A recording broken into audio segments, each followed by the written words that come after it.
Here we have the AeroPress Go. This thing is absolutely fantastic. It is so small and packs down into its own cup. So I'm going to show you two ways to use this, the standard way and the secret way. So there we have the filters, the cup that you pour the coffee into, the AeroPress itself, and inside the AeroPress you have the scoop for your coffee, and then you have this stirrer as well.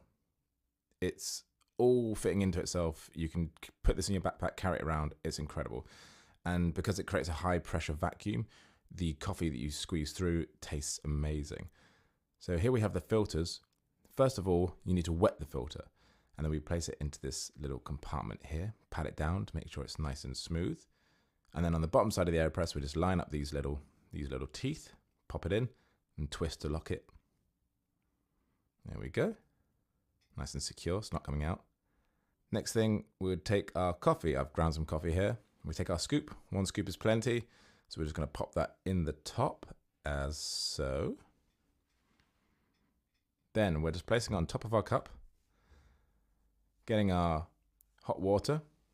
We're going to pour it up to the top like this. You know how to pour coffee.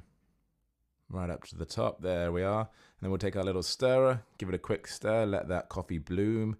And then we're taking our plunger and we're putting it on top, but not pushing it down. We're just putting the rubber top in, and this creates a seal. So it creates a vacuum so the coffee won't leak through.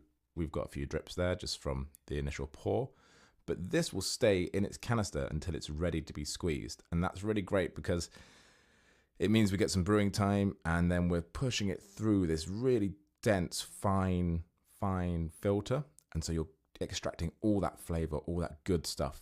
Honestly, this tastes so good. And there we have it. We've squeezed it through into its carry cup. Fresh coffee. All we do is we just uncap the top, and you see the filters in there with coffee. So nice and simply, all we need to do to get it out is we just push the handle into a little bin or receptacle, and boom. Give it a quick rinse off. You're good to make another coffee. As promised, here's the secret second method, which I think is better.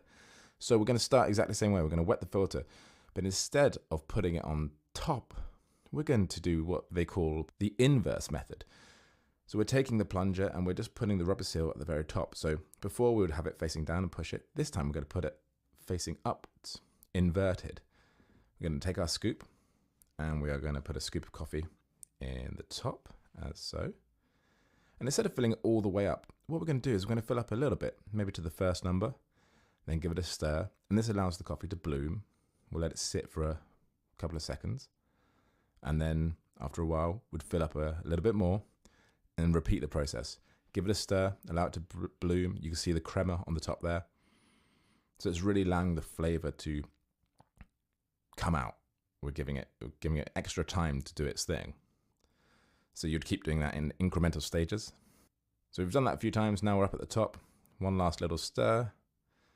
And then simply what we'd do is we'd take our filter and our cap. And the same as before, we'd align those little teeth. Turn it in so it's nice and tight. And then we're ready to invert it again to the right side round. And then plunge down, same as before, through that really fine filter paper, extracting all that great flavor. But with that inverse method, because you've allowed it to bloom several times, the coffee tastes so much richer and you've got so much more flavor. It's an incredible method. So it's a great product. I love this thing. It goes everywhere with me, and you've got two methods there of its use.